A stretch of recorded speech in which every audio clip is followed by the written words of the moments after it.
Մարդկանց հոգիների մասին, թե որտեղից են գալիս և մարմնից ելնելուց հետո ում մոտ են գնում, կամ որ ավելին են իմաստնանում։ Որ կա հոգի, սա նաև մեր բնությունն է ցույց տալիս, քանզի երկու բանից է կազմված մարդը, մեկը շարժում է, մյուսը շարժվում։ Շարժողը, հոգին, ունի իմանալի բնություն, իսկ շարժվողը,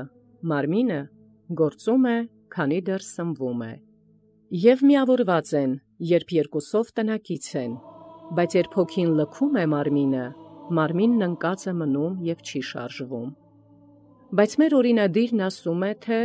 մարդու հոգին Աստծո փչած շունչն է, իսկ նրան ծանոթ ու բարեկամ մի մարգարեի բերանով Տերն ասում է. «Հոգիներն իմ կողմից են արձակվում, և ամեն մի շունչ ես ստեղծեցի»։ Նույն հոգով Օսեե մարգարեն ասում է. «Մարդու հոգին ով հաստատեց նրա մեջ»։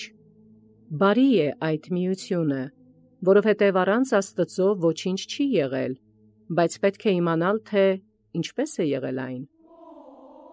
Որ Աստված ստեղծեց արարածներին, գիտենք, ոչ որևէ էության նյութից կամ հատումից, քանի որ գիտենք, որ Աստված անբաժանելի բնություն է, իսկ արարածները մասերի բաժանվող։ Դարձյալ չենք կարող ասել, թե արարված այս մեծ մարմինը ոչնչից է, և ոչ էլ թե ինքնաբույս բնություն է։ Նաև չենք վարանի ու տարակուսի, թե որտեղից եղավ Աստծո իմանալու և արարելու բնական կամքը, այլ միշտ Աստված է, միշտ արարող զորությունն իր հետ։ Եվ երբ ինքը կամեցավ, կամեցավ նաև նա, և ինչ որ ուներ իմացության մեջ, գոյության կոչեց։ Քանի որ բնական իմացությունը իմանալիների արարիչն է, իսկ արարչական զորությունները անմարմին նյութն ինչպես կյանքի կոչեցին, իսկ արարչությունն անմարմիններին և բազում մասերի մեջ մարմնացածին յուրաքանչյուրին իր կարգում դրեց, որպեսզի լինի մեկ ոստ, մեկ բուն և բազում արմատներ, իսկ այն ոստից լինեն բազմատեսակ ճյուղեր։ Արդ ինչպես վերևում ասացինք, երկնայինները երկնքից են, երկրավորները երկրից, իսկ մարդը կազմված է երկնայինից ու երկրայինից։ Անոսրը երկնքից է, թանձրը երկրից։ Եվ եթե ասում ենք, թե հրեշտակները երկնքի, կրակի և օդի ծնունդ են, ինչպես մեծ Դավիթն է ասում. «Դու ստեղծեցիր հրեշտակներին իբրև շունչ, իսկ պաշտոնյաներին այրող կրակ է անվանում»,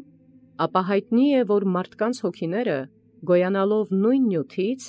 արարչի կամքով առաքվում են մեր բնության լինելության համար։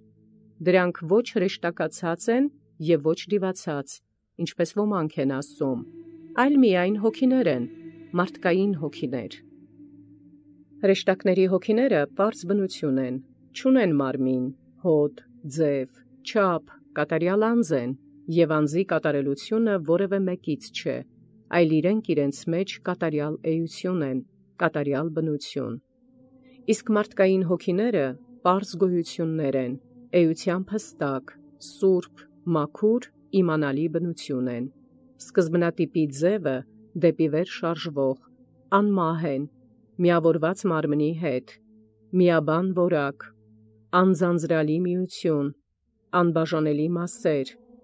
անհատնելի զորություն, անծերանալի տևողություն, անվայր բնակություն, մինչև մարմնի մեջ գալը եղած, ունեն իմացություն, չունեն չափ, և մարմնի մեջ լինելով ունակ են անելու, ինչ որ կամենում են։ Իմացվում են իբրև մարմնից տարբեր բնություն, բայց ես ասում եմ, թե մարմնի հետ միաբան են բնությամբ և հոգու բարքով։ Գովվում է քնարը, բայց քնարահարի ձեռքում։ Գեղեցիկ են երաժշտության հնչյունները, բայց երաժիշտների շնորհիվ։ Տեսար մի չքնաղ շինություն, չհիացար մնացիր, այլ գովեցիր ճարտարապետին։ Իսկ եթե քնար չլինի, չի երևա քնարահարը։ Չէ՞ որ բոլոր երաժշտական գործիքները երաժիշտների միջոցով են երևում։ Բայց եթե գործիքը փչացած լինի, փողը կոտրված, իսկ լարերը խոնավացած լինեն, անգամ եթե երաժիշտն առողջ է և իր արվեստի լավ գիտակ, Միևնույն է, չի կարող ցույց տալ արվեստի գեղեցկությունը եւ ամեն բանով վատ արվեստագետ կերևա։ Բայց եթե երկուսն էլ կատարյալ լինեն, սփոփիչ ու մխիթարիչ կլինեն բազմամարդ քաղաքներին, բայց նրանցից յուրաքանչյուրի բնությունը կմնա զատ եւ առանձին, խառը բնությամբ։ Մեր արարիչը մեր մարմնի բնությունը ստեղծեց շատ ավելի լավ, իբրև բաժանելի շինվածք, իսկ հոգին անբաժանելի բնություն, եւ միավորեց, ինչպես քնարահարին քնարի հետ, որպեսզի հոգին շարժվի եւ շարժի աչքերը տեսնելու, ռունգերը հոտոտելու, քիմքը ճաշակելու, լեզուն խոսելու, միտքը իմանալու։ Մարմնի մասերի այս ամբողջ բազմությունը շարժվում ու գործում է այնքան ժամանակ, քանի դեռ միաբան են շարժողն ու շարժվողը։ Իսկ երբ միաբանությունը խաթարվի, սա քակտված եւ նա հեռվում լինի, կլռի, կդադարի արվեստը, սա կդառնա դեպի իր բնությունը, իսկ նա կբարձրանա դեպի իր կայանը։ Այն ինքն իր մեջ իմանում է, ինքն իր մեջ հանգստանում, ինքն իր մեջ ավելանում, ինքն իր մեջ ուրախանում, ինքն իր մեջ տրտմում, ինքն իր մեջ շարժվում, ինքն իր մեջ եւ դադարում, ինքն իրեն իմացող է, ինքն իրեն լսող, ինքն իրեն տեսնող։ Իսկ եթե մեկը կամենում է իմանալ հոգիների տեղերի կամ կայանների մասին, թող գա մեր խոսքերի ետևից, ոչ թե գետնակարշ ընթացքով, ոչ թե ծովային ճանապարհորդությամբ, ոչ թե հնարովի առասպելներով, այլ ճշմարիտ վարդապետությամբ, Սուրբ գրքի վկայությամբ, ուր հափշտակվեց առաքյալը, ուր պատրաստված են պարգևները, որոնց մասին մարմնավոր զգայություններով բացատրել չենք կարող, անմարմին վայրին երկնայինների քաղաք ենք ասում, վերին Երուսաղեմ ենք անվանում այն, ազատ բնակատեղի, այնտեղ են բյուրավոր հրեշտակները, մարդկային բանական, իմանալի եւ ոչ զգալի հոգիներն են այնտեղ, բայց եթե կամենում ես իմանալ կատարյալ արդարների հոգիների մասին, ասեմ, ինչ նյութից որ առնվեցին, դեպի այն էլ գնացին։ Լսիր նաև մեծ Սիմոն Վեմին ճարտար փիլիսոփաներին ուսուցանելիս, երբ նրանց մտքի համար հաճելի դարձրեց լսելու արարչության մասին խոսքերը, ասաց նաև սուրբ, անապական, անպղտոր վերնային հոգիների, նաև հրեշտակների կայանների մասին, որոնց առաքյալը բանակատեղի անվանեց։ Իսկ եթե մեկը դեպի Մովսեսի գրվածքները ընթանա եւ ասի, թե մեր հոգին Աստծո շնչի փչումն է, իմացիր, որ նա նույնպես ընկել է վարանման ու տարակուսանքի մեջ, այնպես որ մինչև իսկ անմարմին Աստծուն մարմնի ձև է տվել, փչելն ընկալելով իբրև բերանով, ռունգերով ու շրթունքներով կատարված գործ, հարկ է որ հետևեն նաև բոլոր մյուս անդամները, սակայն չլինի, թե այդպես լինի, որևէ մեկի մտքով անգամ թող չանցնի ասել, թե Աստված զգալի գործի կարիք ունի, այլ իմացեք, որ փչելը ոչ թե նրանից դեպի նա էր, այլ Աստծո իր շունչը փչելը հոգիացրեց մարդուն, ճիշտ այնպես, ինչպես լինելություն կոչեց գոյություն չունեցողներին, այդպես էլ հոգի չունեցողին հոգիացրեց և կենդանություն տվեց։ Քանզի եթե ասեք, թե փչումը Աստծո էությունից է, ինչ հարկ կար լսելու այն խոսքը, թե նրա դեմքին կենդանության շունչ փչեց, և մարդը եղավ կենդանի էակ։ Քանի որ հայտնի է այդ խոսքի զորությունը, առաջին արարչագործությունը հոգուն կենդանի շունչ անվանեց, իբրև մեկ արարչագործություն, նաև մեծ խորհրդի համար, որպեսզի մարդը արարչության մեջ ամենապատվականը երևա, մեծարեց նրան, իբրև թե ձեռքերով ստեղծելով մարմինը և բերանով փչելով հոգին, և որովհետև աստվածությունն աննախանձ է և սիրում է առատ պարգևներ տալ, չհապաղեց մեր բնությունն անվանել աստվածության պատկեր։ Իմաստուններին հայտնի է, թե բնությամբ որքան են իրարից հեռու մարդը և Աստված։ Եսայի մեծ մարգարեն տեսավ Աստծուն, հիացավ ու զարհուրեց, զորության մասին պատմեց, իսկ իսկության մասին լռեց, և իմանալով մեր բնությունը, խոնարհությամբ բարբառեց. Իմ կողմից են արձակվում հոգիները, և ամեն մի շունչ ես ստեղծեցի, ասում է Տերը։ Ահա հայտնի է հոգու արարումը։ Նրանք արձակվում են Աստծո կամքով անոսր բնությունից, ինչպես վերևում ասացինք, երկինքը կենթանացնեց իմանալիներին եւ ոչ շոշափելիներին։ Այդպես էլ, երբ հոգին դուրս է ելնում մարմնից, բոլոր դրսում գտնվող գոյություն ունեցողներին տեսնելով եւ նրանց հետ լինելով, այլևս չի կարող մարմնի մեջ լինել եւ նրա պետքերը կատարել։ Ինչպես որ նախկինում հարկադրված էր չելնել մարմնից, այդպես էլ ելնելուց հետո չի կարող կրկին ընկնել մարմնական կարիքների ենթակայության տակ, մինչև այն օրը, երբ կհայտնվի արարածների արարիչը։ Մարդը բնությամբ երկու բանից է կազմված. մեկը կառավարողն է, սանձողն ու ուղղողը, մյուսը իր մեջ բնակվողի բնակարանը, զարմանալի շինվածք, անմահ հոգու անուրանալի բնակատեղի, որի հետ այս կյանքում հաղորդակցվում է իմանալին, հոգին, մնալով ուրախությունների մեջ, իսկ այս տեսանելի մարմինը, հաղորդակցվելով անտեսանելիի հոգու հետ, չի դադարում թանձր լինելուց։ Այն իշխող հոգու քաղաքն է, դարմանի, սննդի կարիք ունեցող, կենդանի տաճար, բայց մահկանացու է, ապականության ենթակա, արագ լուծվում է և ժամանակավոր է նրա վայելչությունը։ Իսկ տիրականը հոգին իբրև թագավոր է, տեսուչ և իրավախոհ դատավոր, և որովհետև կարիք չունի դարմանի և նյութական սննդի, ուստի և անմահ է և անապական։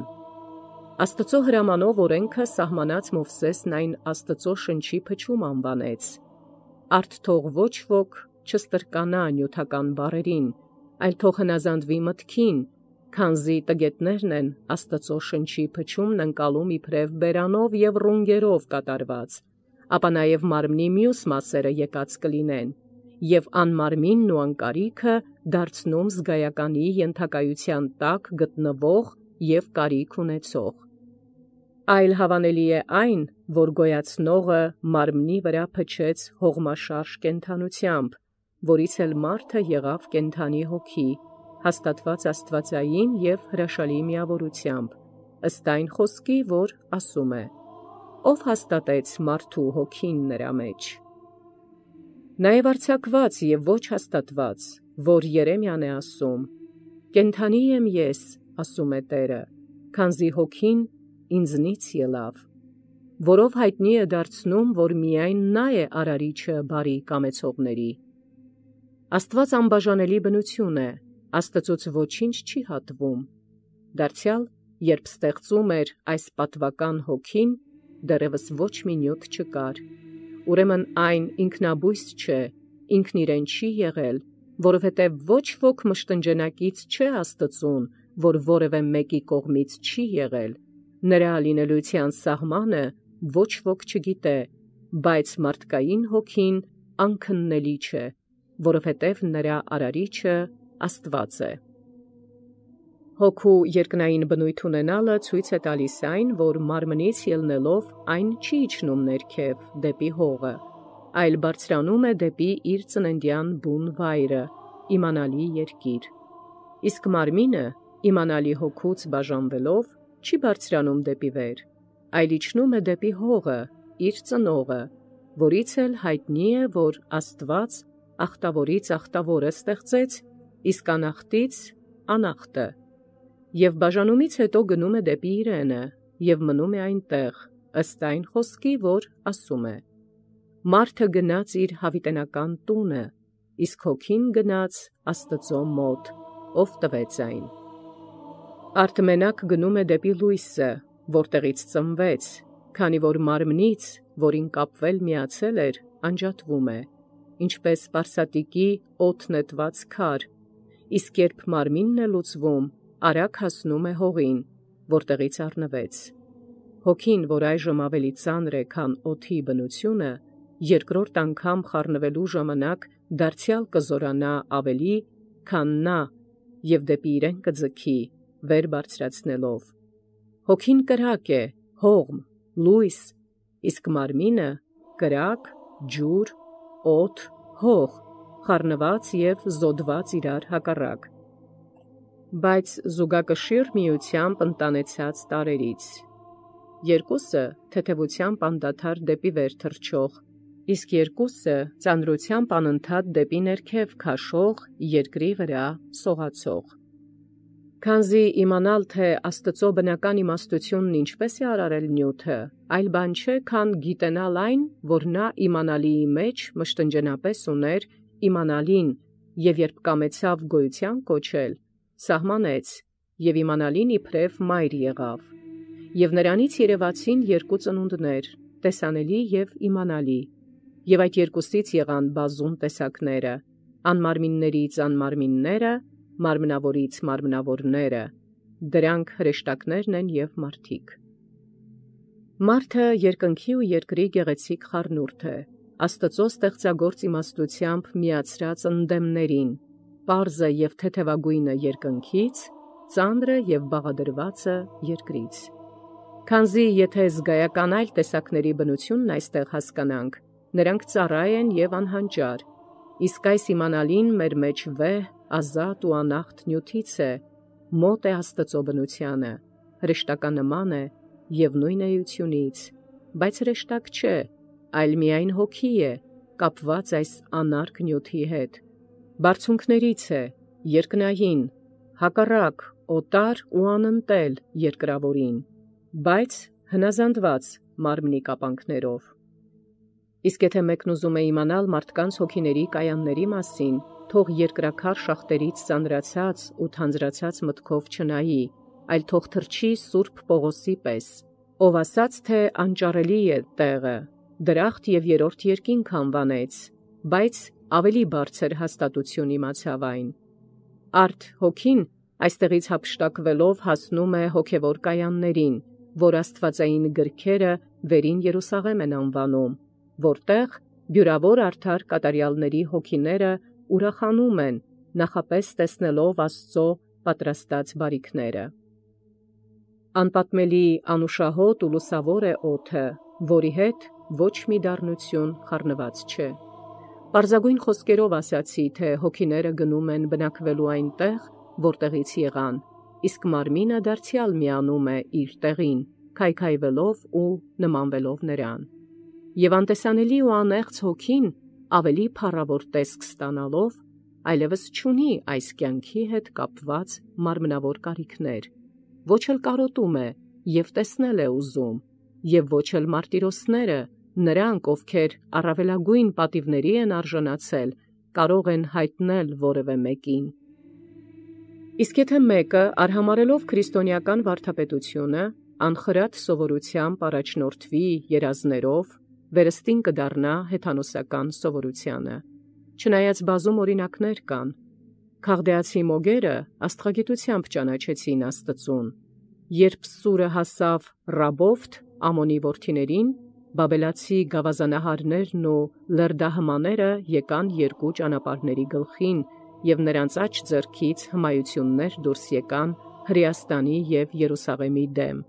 Գուշակները ստությամբ արդարացան, երբ սուրը մտավ Ղովտի պարանոցը,